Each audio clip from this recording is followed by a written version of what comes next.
तो इस तरह जो आईपीएस अधिकारियों ने इस्तीफा देना शुरू किया, ये बिहार के लिए कोई शुभ संकेत नहीं है। और यदि एक व्यक्ति इसके लिए जिम्मेदार है इन हालतों के लिए, जो हमारे मुख्यमंत्री हैं पलटू राम, ये माफिया डॉन अनंत सिंह के बिल्कुल आज्ञाकारी चपरासी बन गए। अब आनंद मोहन को देखिए, सदा याफ्ता खूनी था, उसको भी 1.5 साल पहले जेल से छोड़ा दिया गया। मतलब आप अनंत सिंह की बात देखिए, इसको कुछ महीने पहले हाईकोर्ट ने रिहा कर दिया, तो कायदे से सुप्रीम कोर्ट में अपील होनी चाहिए थी, लेकिन बिहार सरकार ने कोई अपील ही नहीं की।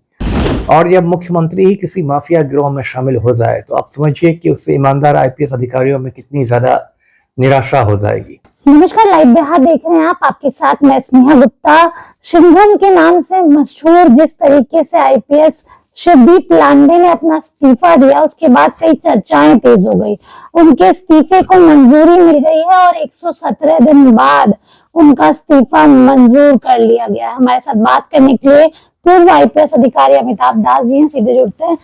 पहले तो आप कैसे देख रहे हैं इस पूरे मामले को? 117 दिन बाद इस्तीफा मंजूर किया गया है। देखिए, मामला ये है कि ये जो शिवदीप लांडे हैं, ये 2006 बैच के आईपीएस अधिकारी हैं, बिहार कैडर के जी। और इन्होंने सितंबर महीने में ही पिछले साल अपना इस्तीफा दे दिया था। और कल यानी 15 जनवरी को जो राष्ट्रपति महोदया है, उन्होंने अपना इस्तीफा इनका स्वीकार कर लिया और उसके बाद गृह मंत्रालय की अधिसूचना जारी हो गई है, जो आपने कहा 117 दिन बाद। एक लंबी प्रक्रिया है। मुझे लगता है कि शायद बिहार सरकार शुरू में नहीं भेज रही थी इनके इस्तीफे को, क्योंकि इनके इस्तीफे को बिहार सरकार को भारत सरकार को भेजना था, क्योंकि फाइनली भारत सरकार ही एक्सेप्ट करती। तो जो भी हुआ है, देखिए, ये बहुत, मैं इसको दुर्भाग्यपूर्ण घटना मानता हूँ, क्योंकि शिवदीप लांडे की गिनती अच्छे अधिकारियों में होती थी, ईमानदार अधिकारियों में होती थी। और ये पहले आईपीएस नहीं है जिन्होंने इस्तीफा दिया है। एक और आईपीएस है, महिला आईपीएस है, काम्या मिश्रा है, वो 2019 बैच की आईपीएस हैं और दरभंगा की ग्रामीण एसपी हुआ करती थी। उसने भी कुछ महीने पहले अपना इस्तीफा दे दिया, उसका भी इस्तीफा स्वीकार नहीं किया गया है। अभी उनको 6 महीने की उनको छुट्टी दी गई है और वो उड़ीसा चली गई है, मयूरभंज यहाँ की वो रहने वाली है। तो इस तरह जो आईपीएस अधिकारियों ने इस्तीफा देना शुरू किया, ये बिहार के लिए कोई शुभ संकेत नहीं है। और यदि एक व्यक्ति इसके लिए जिम्मेदार है इन हालतों के लिए, तो हमारे वो मुख्यमंत्री हैं, जो हमारे मुख्यमंत्री हैं पलटू राम, ये माफिया डॉन अनंत सिंह के बिल्कुल आज्ञाकारी चपरासी बन गए हैं। और जब मुख्यमंत्री ही किसी माफिया गिरोह में शामिल हो जाए, तो आप समझिए कि उससे ईमानदार आईपीएस अधिकारियों में कितनी ज्यादा निराशा हो जाएगी। मतलब लोगों को लगने लगा है कि जब मुख्यमंत्री ही माफिया गैंग में शामिल हो गया, तो हम लोग क्या पुलिसिंग करेंगे। तो कहीं ना कहीं इसलिए आईपीएस अधिकारियों ने इस्तीफा देना शुरू किया है। मेरी जो जानकारी, अभी आधा दर्जन और आईपीएस हैं जो अपना इस्तीफा पॉकेट में लेके घूम रहे हैं, और इस साल 2025 में वो भी इस्तीफा दे देंगे सरकार। बिहार में तो कहा जाता है कि अधिकारियों का ही राज है। नहीं, जब अधिकारियों का राज कहा जाता है, तो उसका मतलब भ्रष्ट अधिकारियों का राज है। ईमानदार अधिकारी तो हाशिए पर चले गए हैं, है ना।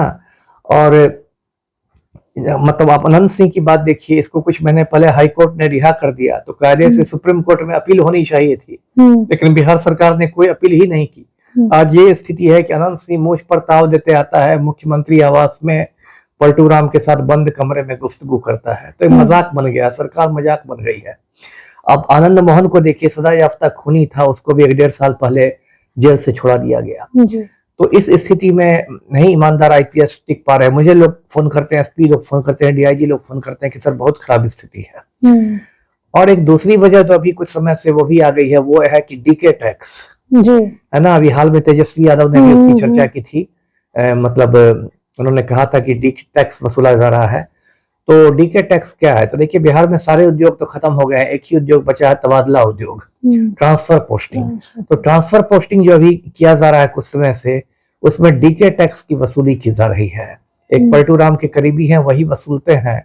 और कहा जा रहा है कि एक एक जिला का एसपी बनने के लिए 50-50 लाख रुपए डीके टैक्स में वसूला जाता है। आप ये मानते हैं सर कि बिहार में ईमानदार अफसरों के लिए जगह नहीं है? बिल्कुल मानता हूँ, मैं खुद इसका शिकार रहा हूँ। मैंने खुद माफिया से लोहा लिया और मुझे समय से पहले रिटायर करा दिया गया।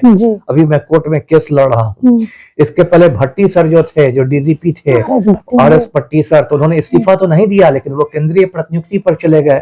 बिहार में इतना उनको फ्रस्ट्रेशन हो गया। दुर्भाग्य की बात है बिहार के लिए, बहुत ज्यादा दुर्भाग्य की बात है। देखिए, यदि किसी राज्य में आईएएस आईपीएस ईमानदार है, ऐसे तो बहुत इक्के दुक्के ही ईमानदार आ गए, ज्यादातर तो डकैती हैं, लेकिन यदि इक्के दुक्के ईमानदार बच गया, उनका दम घुटने लगे, उनको लगे कि हम नहीं काम कर पा रहे हैं और वो लोग अपना इस्तीफा देने लगे या राज्य छोड़ के जाने लगे, तो ये तो बहुत बिहार के लिए एक दुर्भाग्य की बात है कि ऐसा एक माहौल बना दिया गया है कि ऐसा माफिया राज हो गया है कि उसमें ये लोग खुद को बेबस महसूस कर रहे हैं। जी तो देखिए, सीधे तौर पे बता रहे थे कि क्या कुछ वजह है और जिस तरीके से बिहार में आईपीएस अधिकारी इस्तीफा दे रहे हैं, काम्या मिश्रा का इस्तीफा अभी तक एक्सेप्ट नहीं हुआ है।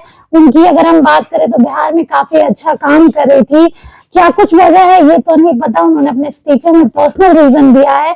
तो दूसरी तरफ शिवदीप लांडे का जाना कहीं ना कहीं बिहार के लिए काफी ज्यादा दुखद है, क्योंकि पूर्णिया की जनता भी उनको काफी प्यार करती थी, इसके साथ ईमानदार आईपीएस अधिकारी थे। दूसरी तरफ अगर हम बात करें तो लगातार बिहार में ये चर्चाएं होती है कि बिहार में अधिकारियों का राज है, मुख्यमंत्री नीतीश कुमार दबते जा रहे हैं और उनके अगल बगल के अधिकारी ही सरकार चला रहे हैं। तो देखना होगा आगे क्या कुछ होता है। बने रहिए हमारे साथ, तब तक के लिए बहुत बहुत शुक्रिया। बिहार बोर्ड 10वीं 12वीं परीक्षा की डेट शीट आ गई है। क्या आपकी तैयारी अभी अधूरी है? घबराने की कोई जरूरत नहीं। आ गया है read and pass quick reviser crash course book, जो दे आपको परीक्षा के लिए वीवीआई प्रश्नों की अल्प समय में बेहतर तैयारी। प्रकाशक भारतीय भवन, खजांची रोड, पटना।